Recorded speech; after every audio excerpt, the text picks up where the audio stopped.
attending. I want to thank you for considering to attend this webinar, as a lot of people don't realize the need that really exists. Everybody thinks that it is something that will just pass by in some way, and alternatively, they just pass the blame to some other police or government and hope that the answers will come from there. For us to be together, the aim is to present to you, yes, there's a problem. We all know about the problem. Everybody talks about the problem, but we never come to how do we resolve this problem. So myself, I'm Jas Smit from Professional Management Support Ops. I'm the CEO for the company. We are better known as ProMan Ops. We are quite well known in the industry as it is currently. I'm just going to do a quick presentation of who we are, so that you can understand for those that are not aware currently. Now, the focus that we do in general is where various companies would address us within the context of bribery, embezzlement, violence, intimidation, extortion, harassment, and such complaints. Normally you would say, okay, but that's what the police must work with. Yes, we agree. If I state to you now to define for me intimidation, you need to go to the police station and open a case for harassment, intimidation, bribery, or any of just these that we view currently. What are you going to put on your statement? Which points are critical to justify your case? And that's where the big problem comes in, is that most people don't know. And a police officer is not there to prescribe to you what you must state, as such that cases can get thrown out of court because the information that has been provided is incorrect, but that is based on the investigating officer that needs to confirm and do a follow-up in statement. That never happens. So yes, our system is at fault, but we ourselves need to address that. So just quick, what we say, the minute that you start any form of business, when it comes to extortion, any form of business, you're going to find extortion. It's going to be there.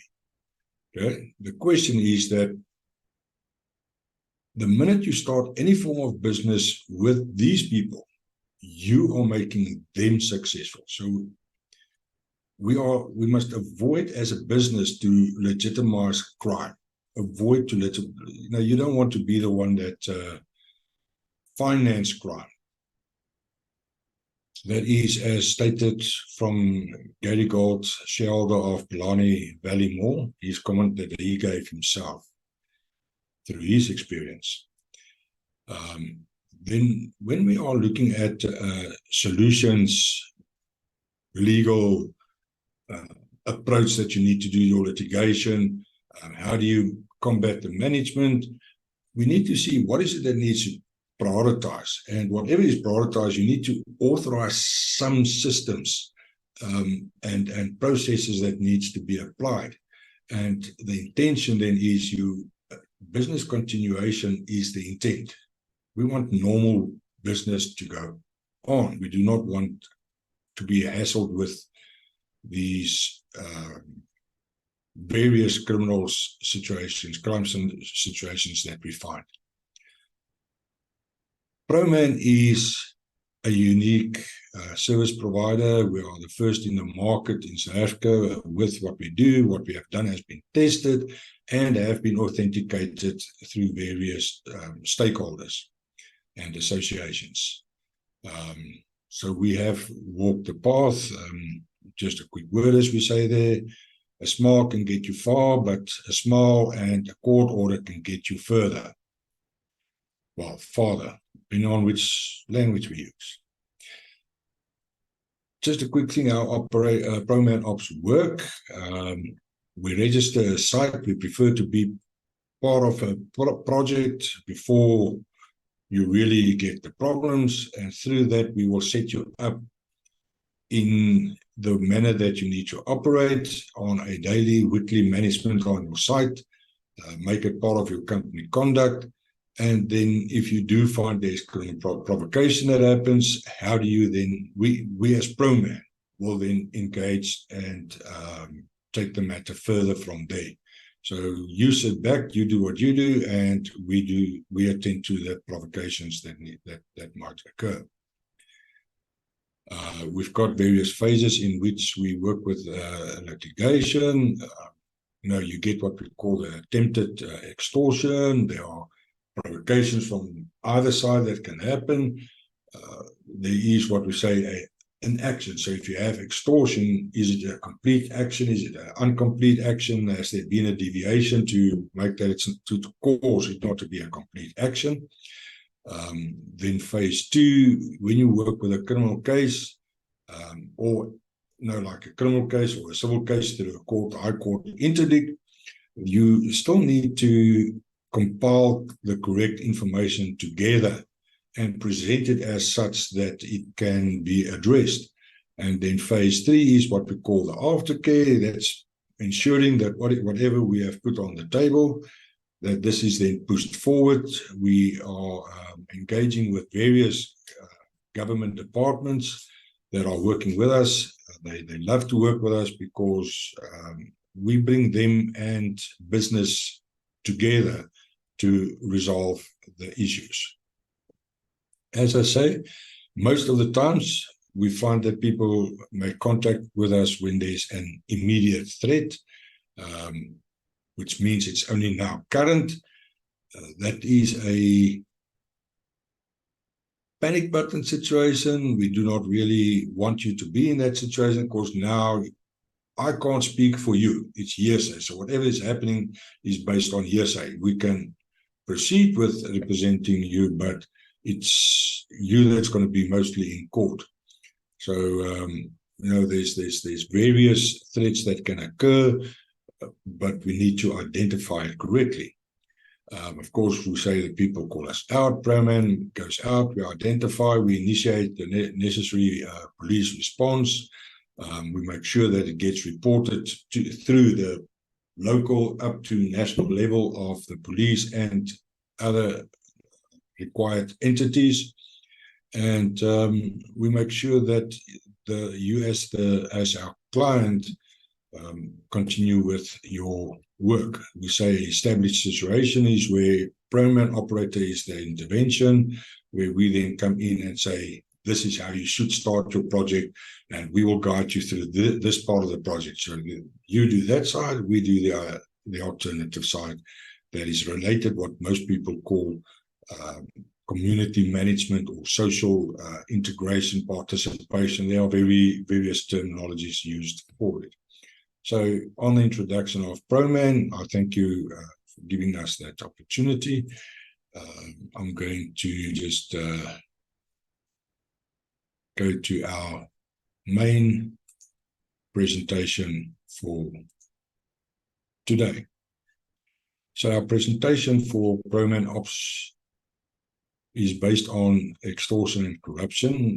It is mentioned that where does it come from? Where extortion and corruption, when did it start? And a lot of people will say to you, no, it started in 2019, it started in 2015. But as I've mentioned earlier to you, when you start a business, there is going to be corruption. There is going to be extortion. It's just that companies had never focused or prepared themselves properly to address these matters. And due to the fact that now we found that life had been put at risk, and since life is at risk, we want to see who is going to resolve this. Business blames government, but the government says, no, the industry created the problem. As such that the industry needs to get their house in order first to avoid, you can go and open a case, but you can be charged for malicious prosecution if your own house is not in order. So the very important thing is to say, okay, corruption, extortion, and all these related threats, it's an old thing. That's why it's in the act, it's in the law. We just need to make sure that we as a business are acting within the law, being compliant, and then assuring that whatever we do does not criminalize ourselves. So, as we state, corruption undermines democracy.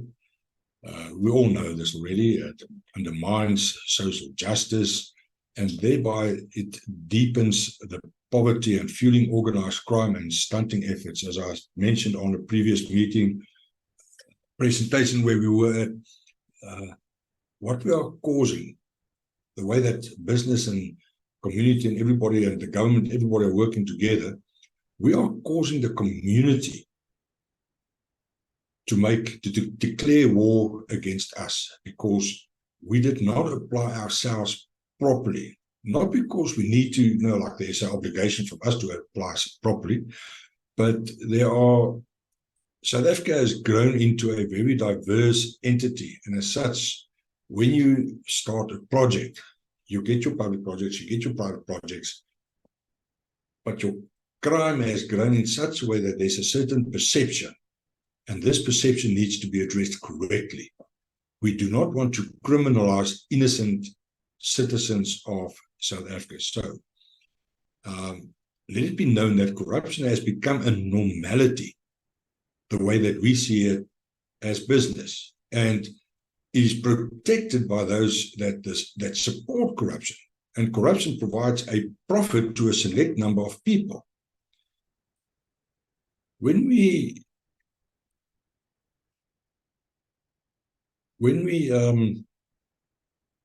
look at what situation we are working with, what has been put in place to resolve these matters, then we are going to look at what we say quickly, scope of our presentation, the definition of what is corruption, extortion, types of corruption, because somebody you need to know, what is the National Development Plan for 2030 with consideration to corruption.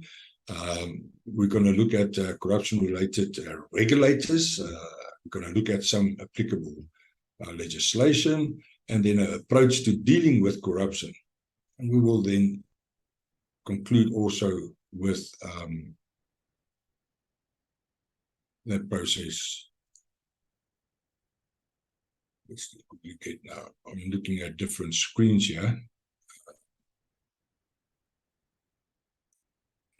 We just need to get our mouse pointer to show itself. Right, working on understanding of corruption.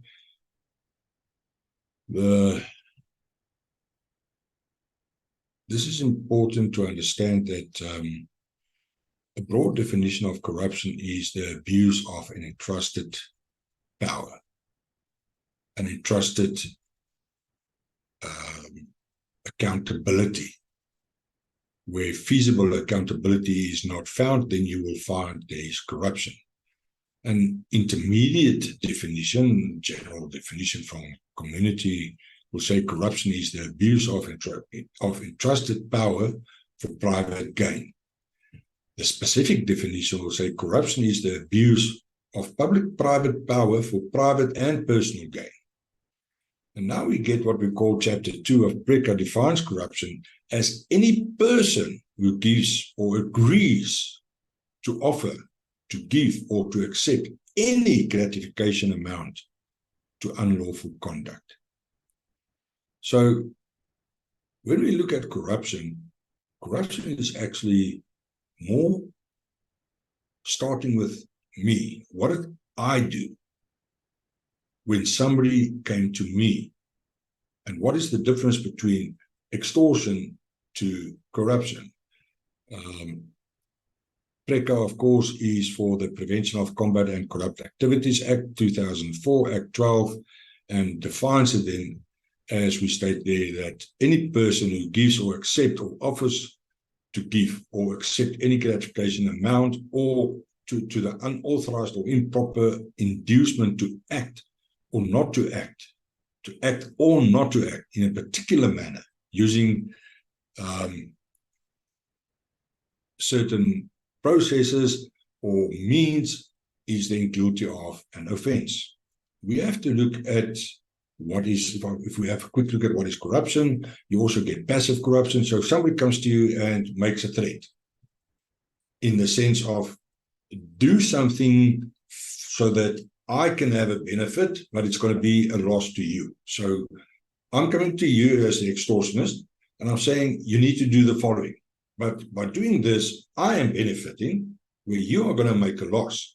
So I'm taking something that is your benefit. You are busy with something in your business or in your life, which is to benefit yourself. And I want now some of that benefit that you need, must give it to me against your better better knowledge, better judgment. So that is the very core of extortion. Corruption is when I comply to this extortion. Passive corruption is where we find businesses that they get approached by so-called, self-called community leaders, community interest parties, and they say, no, you must do this so we can get this running. And then as a business, you say, to keep the community happy, to keep the people happy, let's do this. Well, you know, that's corruption, passive corruption. Because if you want to keep the community happy, there are laws that prescribes to you how to do it. The government has given you the tools to apply to assist your community if you want to assist the community. I mean, you don't need to do it according to what each person of interest is going to come and tell you. The law is the law of South Africa, and that's how you need to do it. So whatever you want to use an excuse to say, oh, but I'm doing this to keep people happy or the community happy, or at least the people won't come and bother me, or, you know, I need to go into this certain region of South Africa, but I'm being prevented just to be safe. I'm doing now something. No, the law is the law. Apply the law. And if you find that the law is not in support to you and you're not doing anything to it, then you are corrupt. Okay? And there are means how you can get the law to support you. So, definition of extortion, it consists of taking from another some form of advantage by intentionally and unlawfully subjecting that person to pressure which induces him or her to submit to taking by action of force or threat. Now, in extortion, you're going to see when we're going to define some of the crimes, I'm going to mention something for you that is going to be of a serious consideration, which we are currently looking at. So types of corruption that we are looking, we say corruption, but corruption is just the broader explanation of various crimes or action, criminal actions that comprises to the fact of corruption. Graft involves the utilization of public resources to serve individual or private interest. Okay, so we all are quite knowledgeable about that. Influencing, forcing a decision in one's favor. So I'm forcing a decision. So it's not an open tender where normal business runs. Petty corruption refers to these small acts on a rent-taking action by civil servants. There's a little bribery here, a little bit influencing here. There are gift-giving, and there are a lot more that we can refer to that, but let's not go further on that one. Administrative corruption or bureaucratic corruption elicit payments that are required from a user by a civil servant. And you know, we say often distorted or arbitrary. So, you know, it doesn't sound clear to you, but now it just isn't normal, but you allow it. So it's like we say, in the implementation of existing regulations, policies, and laws. So I can use something, a law or a policy, and I can come to you and say, listen, I'm going to give you a fine.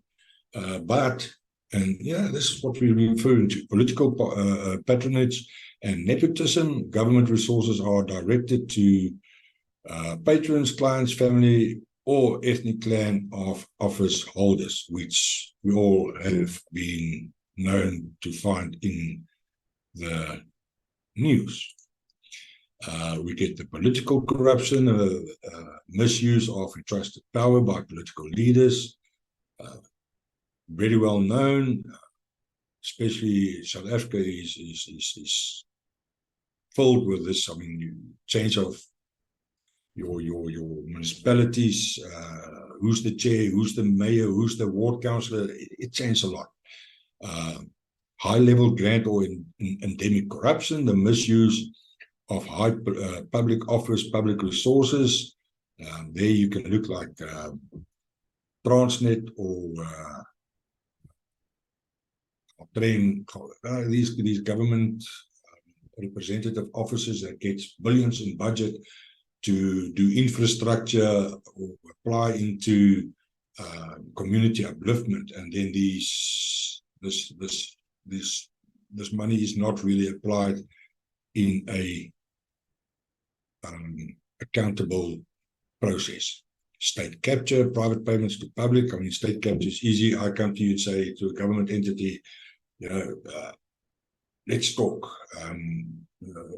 There's a tender coming up. Let's see how we can manipulate this tender to be in my benefit. So yes, that's also quite known to us. So as we say, the duty are to report corruption. Now, PRECA, we have to realize that within PRECA, it's not a crime, or should I say, let's put it this way, why PRECA was put in place is to say that there's a duty onto you to report any corrupt activities. And if you are unsure, yes, report it. It's not a request to open a criminal case. PRECA, when you report suspicious activities under the PRECA, it is not to say, I am now going to open a criminal case. No, I'm now opening an inquiry. I want to bring something to attention. And this inquiry then is where a decision is going to be made by whoever is investigating this inquiry. Should a criminal case be opened or not? So what is it that we need to report? Okay, let's just come to the other point where we say failure to report is a criminal offense. Yes. If I'm aware of something and somebody else goes and reports it, now this inquiry comes to me and say, yes, why did you not report this? And I'm going to say, but I didn't know I had to report it.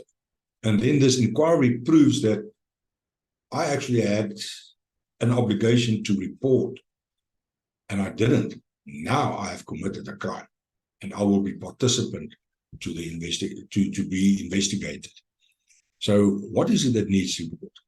Any corruption, theft, fraud, extortion, forgery, and uttering of false documents. And they stated there to the minimum value is 100,000 rand and more, of course. But when is it 100,000 rand? Is it per deal? When does it really get into play? If I have a subcontractor working for me and I'm paying him every month EFT 30,000 rand. So I've got a contract with him for 5 months. What is the total? So we have to look at, if I have a business that I'm employing and I'm giving him money to do something, but I have doesn't matter if it's 100,000 rand. If I'm giving some money from my business to another business, but I did not comply especially with a new FICA Act, then I'm committing a crime. Because if I give money away from my company to someone else, I need to know that I'm not financing crime. I have to ensure that. I can't move away from it. So what the government did is, it comes from the United Nations. So we are directed by the United Nations Global Report Initiative. So the National Development Plan that we have in Chapter 14 to fight corruption, it comes from there. So the Commission has singled out 4 areas, which is building a resilient anti-corruption system, which includes then, as we state there, strengthen the multi-agency anti-corruption system, strengthen the protection of whistleblowers. We know that with, there's quite now in the news where they say that with Eskom, now the investigation is to hunt the whistleblowers. Other point is create a greater central oversight over awarding of large tenders, especially long tenders over a long period, and empowering the tender compliance monitoring office to investigate corruption and the value for money of tenders. Point number 2, they say, is strengthening the accountability and responsibility of public servants, feasible accountability. Number 3 is to create a transparent and responsive and accountable public service. And of course, number 4, then strengthening the judicial governance and the rule of law. Okay. Corruption-related regulators, international regulators that you find is you've got your African Convention and Prevention of Combating Corrupt Activities.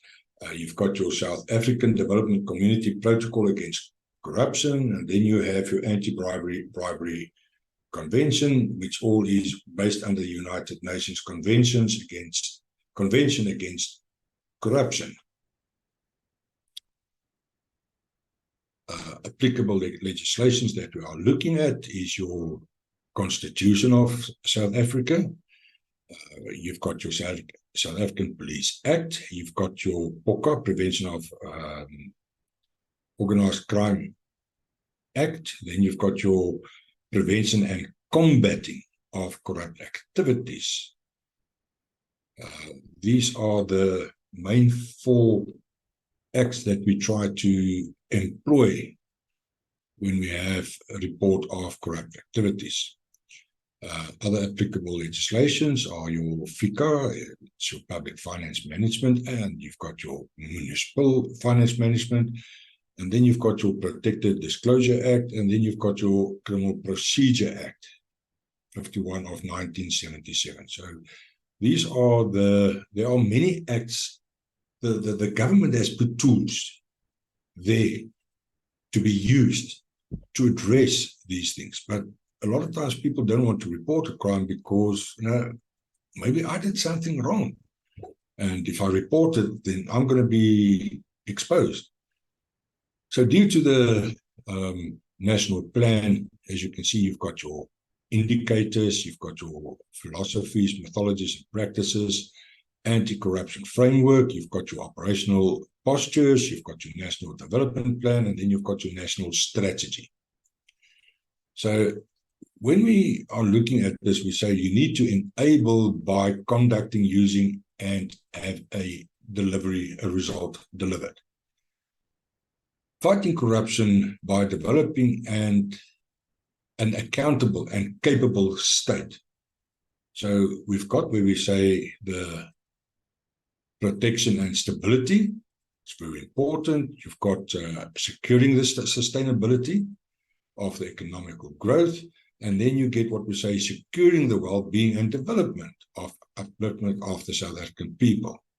So here you've got institutions, development of South Africa, and development of the people. So these are where's my pointer? These are facts that you need to look at when we want to start. What is the reason why we're doing this? Okay, so the result out of that is to have strong ethical leadership. We want an effective government and an active corporate and civil society. So through this one, we say we want an effective government, we want a strong ethical leadership, and we want an active corporate and civil society to enable the following: an accountable government, good corporate governance, a corruption-free and ethical society. Through a whole government and societal approach. So this is where we say it's not just one-sided approach that we need to apply to address these crimes. It is a partnership that needs to be put in place, which is quite from where we stand and where we work. There is a lot being done, but then we say that through a whole government and social approach, we will find a resilient anti-corruption system that is accountable on public services. It provides a moral society, and it is transparent. So our whole plan that we are putting in place, the whole strategy needs to be transparent. And we do that by asserting state authority, improving coordination between the various entities, improving ethical conduct, and promoting citizen participation, ensuring public education. So you've got participation, but you need to educate the people. And that's where a lot of problems come in, is when it comes to this, where people, who's educating the people, the criminal or us? If the criminal is educating them, well, that's the education you're going to sit with, that you are going to be facing. And so we say by this phase, we aim to get the conduct of prevention, detection, investigating, prosecuting, which is these all falls together, but it does not run without monitoring and evaluation, the communication and reporting, and the consequence management. Okay, it needs to be in your business. This whole structure, this whole table needs to be in your business. And when you apply this in your business, your staff are going to be compliant. And if they are compliant, we are not going to allow crime to dictate to us.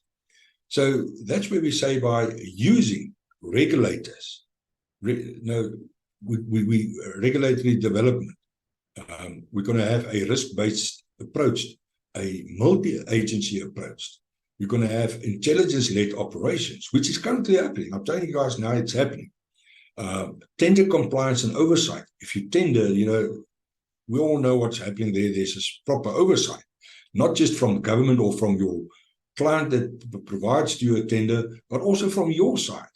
Your own staff needs to be overseen as well, to have a proper integrity from management side, which causes then protection of whistleblowers, and in the end, through all of these, a full partnership in addressing your problem.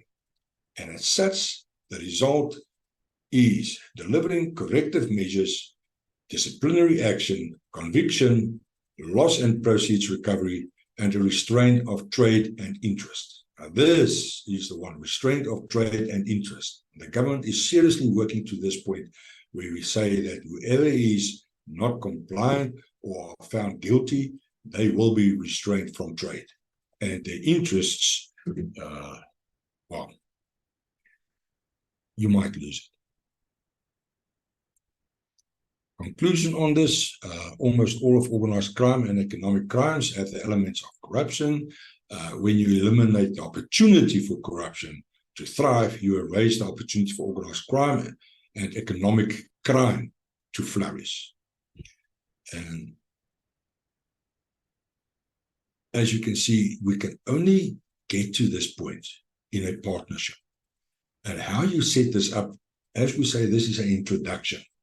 So we want to set it up to the point where we can say, come and let's work with this thing, and together we can provide you the answers. From ProMan Ops side, we've got the systems to put it in place for you. We do, there's a lot of due diligence processes that we can apply. And we invite you to do that. Talk to us. Thank you, Chart. That will be my conclusion. Awesome. Thank you, Jas. I think that was quite informative. I think what we should just mention is today is just an introduction to a series of sessions that we are planning, and we want to get some feedback from all our delegates.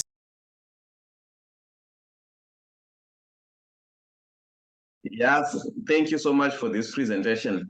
My question is, do you have an example of how you've dealt with something on a construction site? I don't know whether you are free to say that, or maybe there's confidentiality, maybe you don't want to say, but I just an example of how you've dealt with this extortion on a construction site. Thank you for the question. There are a process that we have, should we say,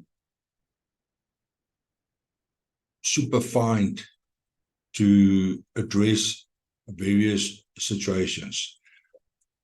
To us, it becomes now a common, we know what to expect. If we see something at the site, we know what is going to happen.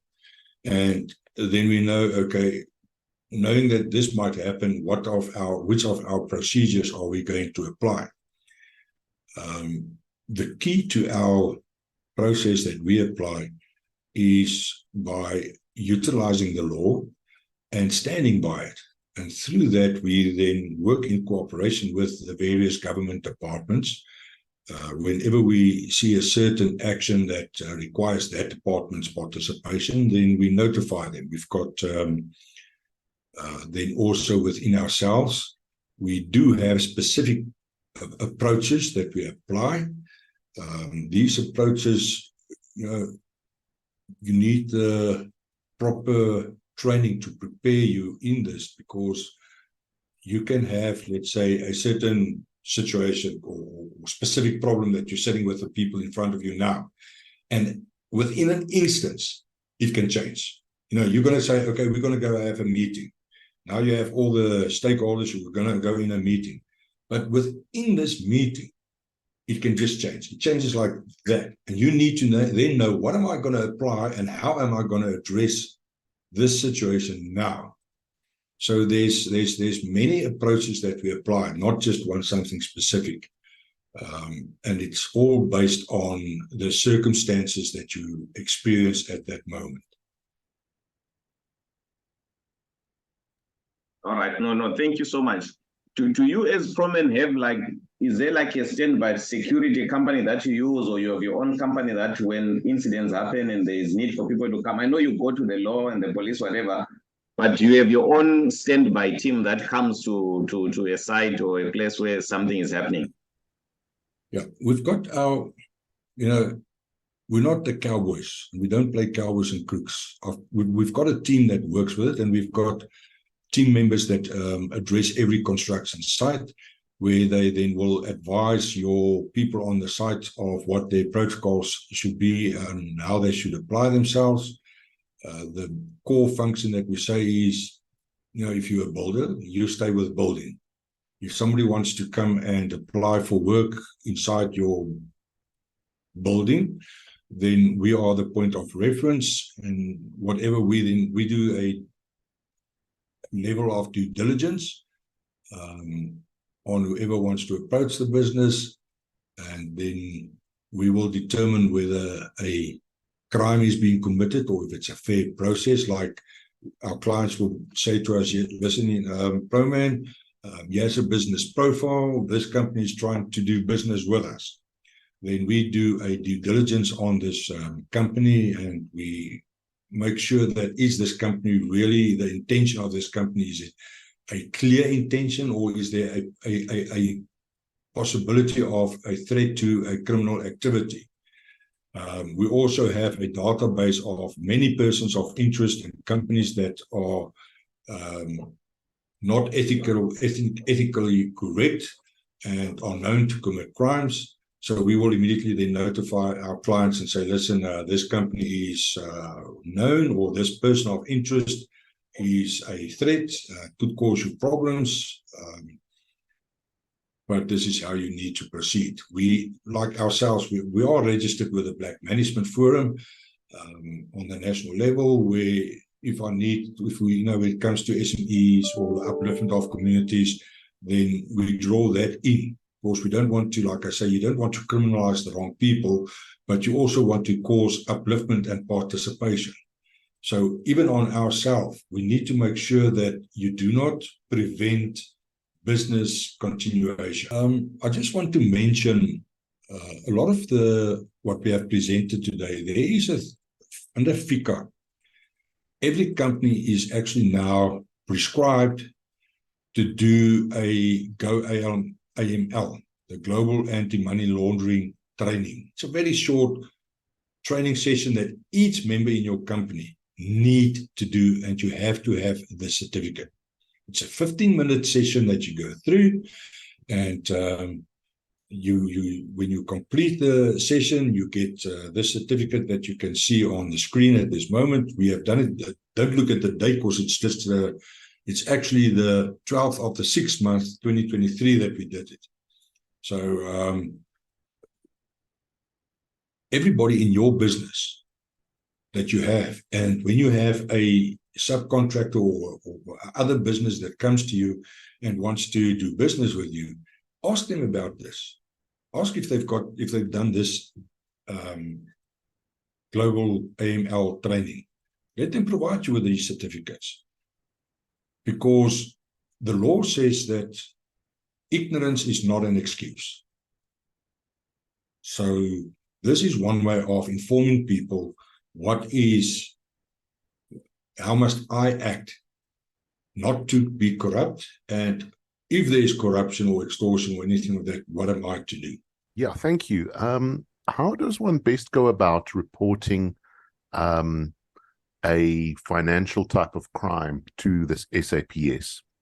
In my very limited experience, when you try and present a case of, say, extortion, the officer on duty has got what seems to be a very limited understanding of what's going on, and you tend to get shooed away rather than having the claim taken seriously. Right. In answer to that, the situation that you have described is a common situation. We ourselves as ProMan will find that you will have a charge office representative or service office, it's not a charge office, service office representative, that will not understand or might be related in some way to the people that you want to put a complaint against. And they will either tell you, no, there's no case, but you can open a case of intimidation. They want you to open a case of intimidation because it goes to the lower court, and in intimidation itself, it's got no substance. It's really not where you want it. A person can go walk into the lower court for intimidation, is going to walk the same day out without maybe even a fine. Maybe just with a warning. Intimidation is not something that you can use anymore. What is intimidation? Intimidation is when I sit in a restaurant, somebody is sitting there across and he says, no, I'm going to hit you that you fall to the ground. But then the person sits down. That's intimidation. But when he walks up to me, he's now approaching me. That is assault. And that's where the problem that you have is that if you find that the officer is trying to demoralize your case to something lesser than what you want to complain to, we find it, and what do? We say, no, it's fine, it's open the case, no problem. In the position where we sit, we can escalate this case then. So we bring it to immediate attention to the higher senior officers, of course, the station commanders and those people that know us already, up to national level. We work with the space units, that works with extortion, and they will take the docket then over. So we bring this docket to their attention and say, listen, here's a docket that was supposed to be extortion. The local station officer made it some petty crime. And then we take the investigation further. The problem that it is that we have is your common person that lays a charge, they don't have this access in general. Because it comes down to, yes, they can escalate it when you go on to the NatCom web page. You've got also an app which is called My SAPS. You can download the My SAPS app onto your phone, where you can report this type of situations. I mean, I myself got an email now from NatCom on a complaint that we had put against a police station, and they said, okay, they're going to come back to me. They're doing the investigation. So download the app My SAPS, where you can report all these matters. I mean, if you can, on My SAPS, you can even see where's your nearest police station, phone numbers. There's a lot of information. You can even report crime or suspected crimes. I've got now, if you go onto the FIC web page, you will find this compliancy document. Please do make an effort to go onto your FICA web page and download this, what they call the registration guideline for accountable and reporting institutions. You might think it's not for you, but it is for everybody. This is really for everybody. And you will find in your company, in your own business, I mean, there you can see money laundering reporting officer. You've got your compliance officer. So in your company, you will have your reporting officer. He needs to understand what his duties are. But to report the case, this is where ProMan comes in. We are then the compliance officer. So when you find that certain things aren't done properly, we are going to report it. But when you want to employ your own compliance officer, it's essential that that person is the one that needs to report to FICA. Now, I believe that everybody knows that every business needs to register on FICA, but I also want you to register on Labour Department, Employment Services South Africa, ESSA. Just go on the Labour Department, search ESSA, and you will find the procedures that you need to apply to as well. These are two of the three. Like I said, you've got My SAPS, you've got the FICA. Go through this. It gives you a lot of answers to the questions that you have currently asked. And Labour Department is your best partner that you can have in your business. If I may quickly, there's a closure from my side on the questions. As we said, this is an introduction. The answers to the in-depth answers to the other questions that then were all asked. That's what we present through the progressive presentations on extortion and corruption. Now, I don't have a question. I just want to make a remark. So we have worked with YAS. Our company is called LexCon. We've got 2 projects that YAS is running for us, and it's going very well. I understand from what the guys are asking, it's difficult for us in the construction industry. We don't know how to handle these disruptions on site. That's why we got in Yas and his team, and they're fantastic. They assisted me with big problems that I had in Pretoria East. So I want to recommend them, but it is difficult for us as builders. We're not in touch with all these legalities. That's what Yas, they brought that to the party, and they said to us, we have to you have to look at these things, and that was an eye-opener. But a normal building company, we don't know these things. You know, we are builders. We get a tender, we go through the right processes, the client appoints us, and we start. You know, I thank you guys for the introduction. It's a little bit overwhelming, all the information that you get, because we are builders. We don't work with these things. You know, we're construction companies, and I assume civil companies are exactly the same. So I just want to recommend Yas and his company. Appreciate it. Awesome. Thank you, Vivian. Much appreciated. Any closing remarks? Our main closing remark is, if we allow the criminal to give the first rand to community, then the criminal becomes the employer of the community. But if we start getting to the point where we can give the first rand and the follow-up rand to the community to ensure that the child of that man believes his parents are rich, we become the true employer, the financial of the community.